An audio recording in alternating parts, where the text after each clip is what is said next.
بسم اللہ الرحمن الرحیم۔ السلام علیکم ناظرین اکرام، میں ہوں توصیف سید۔ آپ دیکھ رہے ہیں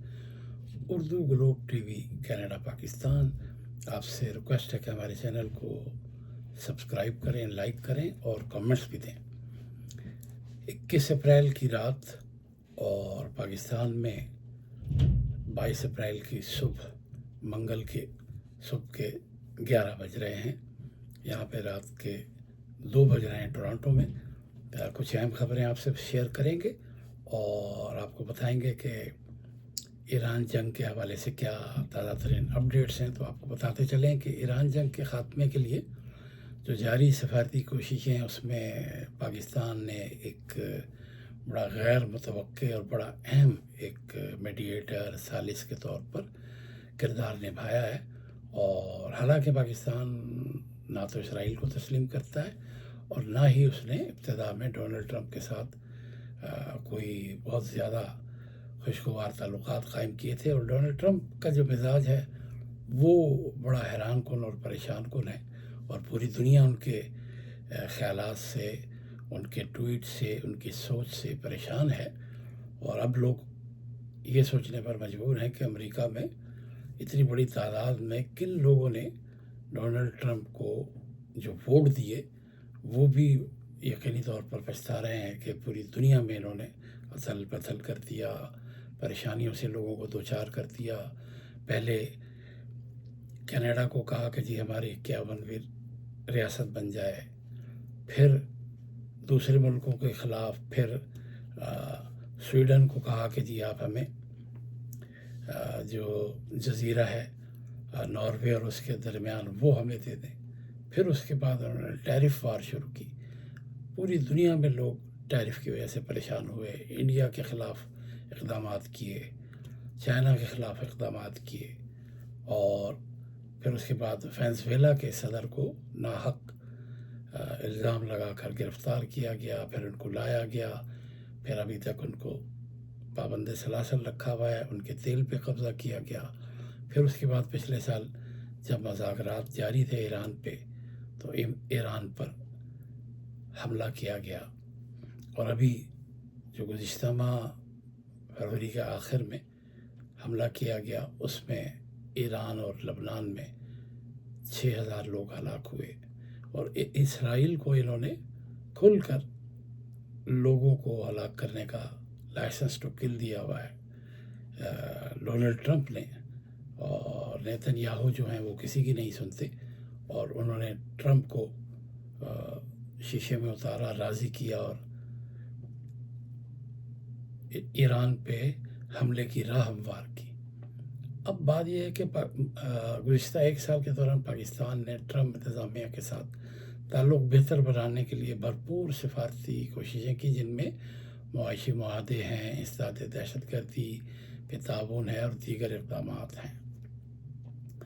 پاکستان نے ٹرمپ کی سودے بازی پر مبنی جو سفارتکاری ہے اس کو جلد سمجھ لیا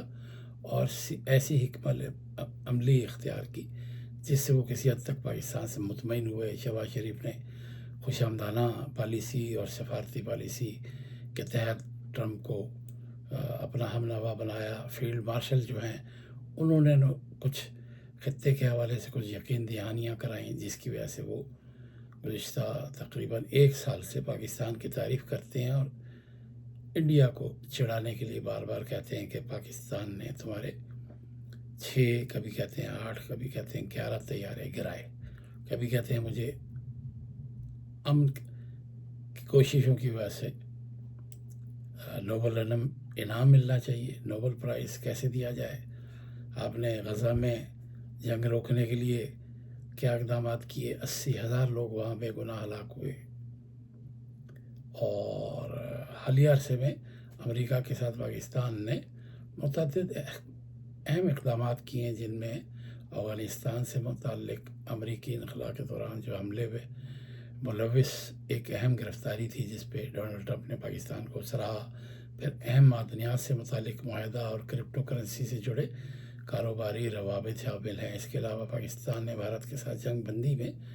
ٹرمپ کے کردار کو سراہا تو انہیں نوبل انعام کے لیے بھی نامزد کر دیا، جس سے ٹرمپ بہت خوش تھے۔ پھر آپ کو پتہ ہوگا کہ وینزویلا کی جو خاتون جنہوں نے نوبل انعام جیتا ہے انہوں نے بھی اپنا انعام ڈونلڈ ٹرمپ کو دیا، وہ اس سے بھی بہت خوش تھے۔ اگرچہ پاکستان نے ان کی نفسیات کو سمجھ کر اپنے لیے کچھ سہولتیں حاصل کی، لیکن اس کے باوجود ٹرمپ جو ہے وہ ناقابل حد تک کوئی شخص ان کے رویے کے بارے میں حتمی فیصلہ نہیں کر سکتا کہ وہ انکار کے بعد یا مذاکرات جب تک ان پر دستخط نہ ہو جائیں یا دستخط ہونے کے بعد بھی کب وہ اپنے ہی کہے ہوئے سے مکر جائیں، کب وہ ایسی ٹویٹ کر دیں جس سے لوگ بھڑک جائیں، کب وہ نیٹو کو ناراض کر دیں، کب وہ پوپ لیو کو ناراض کر دیں، اور اگر ناراض نہیں کیا تو ایک واحد ان کا جگری دوست ہے، وہ ہے نیتن یاہو۔ اس کے ساتھ ان کی خوب نبتی ہے، کیونکہ اس نے کئی ممالک میں ادھم مچا رکھا ہے، خطے میں حالات ایسے کر دیے ہیں کہ لوگ شدید پریشانی کا شکار ہیں۔ اب بات یہ ہے کہ ایران کے جو صدر ہیں مسعود پزشکیان، ان کا کہنا ہے کہ امریکہ سے متضاد اشارے مل رہے ہیں۔ بامعنی مذاکرات کی بنیاد انہوں نے کہا جی معاہدے پورے کرنے پر ہوتی ہے، اور ایرانی صدر نے کہا کہ جی امریکہ پر اعتماد نہ ہونے کی وجوہات تاریخی بد اعتمادی ہے۔ امریکہ ایران سے سرنڈر چاہتا ہے، جبکہ ایرانی قوم طاقت کے آگے سر نہیں جھکاتی۔ اس سے پہلے انہوں نے کہا کہ جی جنگ جتنی جلد ممکن ہو بند ہونی چاہیے تاکہ ایران ملک میں تعمیر نو پر توجہ دے سکے، لیکن ان کا کہنا تھا کہ کشیدگی کا خاتمہ تو امریکہ کے ہاتھ میں ہے، سفارت کاری کے ذریعے ہو تو سکتی ہے، لیکن اس کے جو حقیقی وعدے ہیں وہی مسائل کے حل میں رکاوٹ ہے، کیونکہ وہ وعدے کر لیتے ہیں اور ان پر عمل نہیں کرتے، دھمکیاں دیتے رہتے ہیں۔ اب انہوں نے کہا ہے کہ جی یا تو یہ ہمارے معاہدے کو تسلیم کریں یا پھر جنگ کے لیے تیار ہو جائیں۔ اب اسلام آباد میں امریکہ اور ایران کے درمیان امن مذاکرات کل متوقع ہیں، اور جنگ بندی ختم ہونے کے ڈیڈ لائن جو ہے وہ تقریباً اس میں 24 گھنٹے کے قریب ہیں۔ تو ٹرمپ نے اس کے حوالے سے سخت وارننگ دی ہے اور کہا ہے کہ جی آبنائے ہرمز میں جو کشیدگی ہے وہ ان کے مطابق وہ ناکہ بندی جو ہے وہ جاری رہے گی، لیکن ایران کا رد عمل ہے کہ جی اس سے کشیدگی میں اضافہ ہوگا۔ اب امریکی صدر نے ایران کو خبردار کیا ہے کہ اگر معاہدہ نہ ہوا تو اس کے بنیادی ڈھانچے یعنی پلوں کو، بجلی گھروں کو نشانہ بنایا جا سکتا ہے۔ اس کے برعکس ایرانی حکام کا کہنا ہے کہ وہ دھمکیوں کے سائے میں مذاکرات قبول نہیں کریں گے، جبکہ ایرانی میڈیا نے امریکی مطالبات کو حد سے زیادہ قرار دیا ہے۔ ادھر خلیج عمان میں جو امریکی افواج نے ایک ایرانی پرچم بردار کنٹینر جہاز کو تحویل میں لیا ہے جو ماضی میں چینی بندرگاہوں پر آتا رہتا تھا، یہ کارروائی اسٹریٹ آف ہارموز کی ناکہ بندی کے دوران امریکہ کی جانب سے طاقت کے استعمال کی پہلی مثال قرار دیا جا رہا ہے۔ یہ پیشرفت اس وقت سامنے آئی جب ایران کی پاسداران انقلاب نے 2 تجارتی جہازوں پر حملہ کیا، جس کے بعد خطے میں کشیدگی میں اضافہ ہو گیا۔ دوسری جانب امریکہ ایک اور سفارتی کوشش کے تحت اسرائیل اور لبنان کے درمیان مذاکرات کا دوسرا دور بھی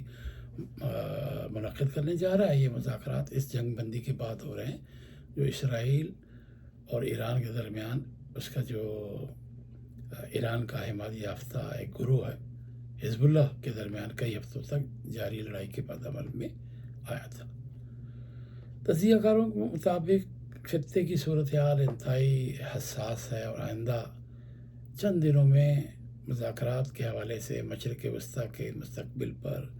گہرے اثرات مرتب ہوں گے، بلکہ پوری دنیا کے، کیونکہ پوری دنیا معاشی طور پر جو ہے وہ پریشانی کا شکار ہے۔ تیل کی قیمتیں، 2 مسئلے ہیں، ایک تو تیل کی قیمتوں میں اضافہ ہے، ایک تیل کی عدم دستیابی ہے، اور ایک جن ممالک کے پاس تیل کے اسٹاک ہیں وہ ختم ہوتے جا رہے ہیں۔ تو پہلا مسئلہ یہ ہے کہ قیمت کا اضافہ، اسٹاک ختم ہو گیا تو وہ کہاں سے آئے گا، ملک میں ایندھن کی ضروریات کیسے پوری ہوں گی، لوگوں کے سفر کیسے کٹیں گے، آنا جانا کیسے ہوگا، جہازوں کے لیے کیا سلسلہ بنے گا، گاڑیوں کے لیے، اور آپ کو پتہ ہے ایندھن کی ضرورت تو ہر جگہ ہوتی ہے۔ تو یعنی میرے حساب سے بدھ کا دن جو ہے ایک ڈیتھ اوور ہے، یا تو چھکا یا بولڈ آؤٹ، فیصلہ کن لمحہ آ گیا ہے، اب یا تو کھیل ہوگا یا سب کچھ ختم ہوگا،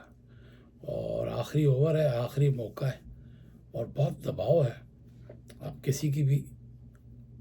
جیت کہہ سکتے ہیں، کسی کی بھی شکست کہہ سکتے ہیں، کوئی تیسرا راستہ نہیں ہے۔ میدان جنگ میں جیسا آخری مرحلہ ہوتا ہے، بس یہ مذاکرات وہ آخری مرحلہ ہے، اور چین نے ظاہر ہے واضح کیا ہے کہ جی جنگ سے گریز کیا جائے اور کشیدگی کو دور کرنے کا اقدام کیا جائے، اور مکالمے پہ انہوں نے زور دیا ہے صدر شی جن پنگ کا، ان کا یہ پیغام ہے، اور حالیہ جو جارحانہ بیانات ہیں اس پہ بھی انہوں نے افسوس کا اظہار کیا ہے۔ تو دونوں جانب سے جارحانہ جو بیانات ہیں اس سے حالات تیزی سے بدل رہے ہیں، اور مذاکرات میں اگر تو پیش رفت ہوئی تو ممکن ہے ٹرمپ جو ہے 2 دن میں پاکستان پہنچیں گے، اور اس کے کافی امکانات ہیں، اور بعض رائے یہ بھی کہتے ہیں کہ پاکستان اور امریکہ کے درمیان بہت سارے معاملات اس مذاکرات کے حوالے سے پہلے سے طے ہیں، 1 یا 2 نکات پر ایران کو کنونس کیا جا چکا ہے، لیکن انہی 2 نکات کو مزید ایران کے لیے یا ایران کی خواہش کے مطابق مزید بہتر کرنے کے لیے یہ مذاکرات پاکستان میں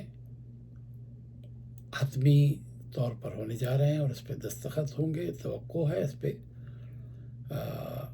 ایران کے صدر بھی اور ڈونلڈ ٹرمپ بھی اور کچھ اور ممالک کے سربراہان بھی آ سکتے ہیں۔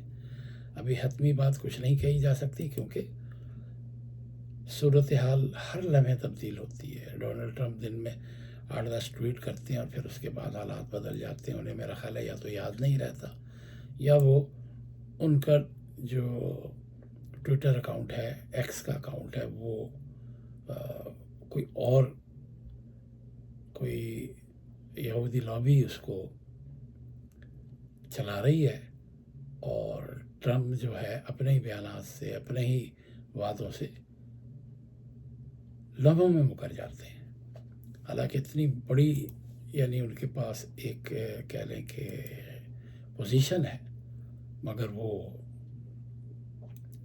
اس کا خیال نہیں کرتے۔ ابھی انہوں نے کل امریکی میڈیا ہے جو اس پر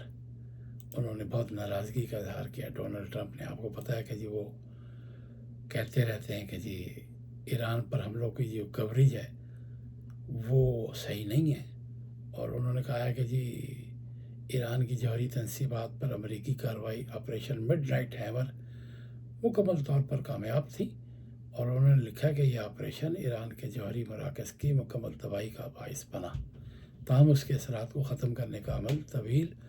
اور مشکل ہوگا۔ انہوں نے کہا جی CNN اور انہوں نے تو وال اسٹریٹ جرنل اور جہاں تک مجھے یاد ہے واشنگٹن پوسٹ، ان سب کو کہا تھا کہ جی یہ فیک نیوز دیتے ہیں اور ہماری کامیابی کو کمتر دکھاتے ہیں، اور امریکہ ایران کے خلاف جنگ میں واضح برتری حاصل کر چکا ہے، لیکن یہ اخبارات جو ہیں کوریج سے ایسا تاثر دیتے ہیں جیسے یہ امریکہ جنگ ہار رہا ہو۔ انہوں نے کہا جی ان لوگوں کی میڈیا رپورٹس کی وجہ سے دشمن یعنی ایران بھی کنفیوژن کا شکار ہے، اور اینٹی امریکہ فیک نیوز میڈیا ایران کی جیت چاہتا ہے، لیکن ایسا نہیں ہوگا کہ میں قیادت کر رہا ہوں۔ وہ کہتے ہیں کہ جی اصل میں وہ ساری چیزوں کا کریڈٹ خود لینا چاہتے ہیں، اور ان کی نفسیات یہی ہے، اور جو لوگ تو ان کی نفسیات کے حساب سے چلیں گے، وہ مجبوری ہے لوگوں کی، عالمی سیاستدانوں کی، اسی کے ساتھ چلیں گے، اور نیتن یاہو بھی اسی کے تحت چل رہے ہیں۔ ظاہر ہے ان کا تو ایک یہودی لابی کا پریشر ہے، ان کے داماد کا اور ان کے وٹکوف کا اور جیرڈ کیشنر کا، اور کئی وزیر جنگ جو ہیں پیٹ ہیگسیت، تو یہ سب پرو اسرائیلی ہیں اور انہی کی لابی کے لوگ ہیں، اور یہ ٹرمپ پر دباؤ رکھتے ہیں، اور ٹرمپ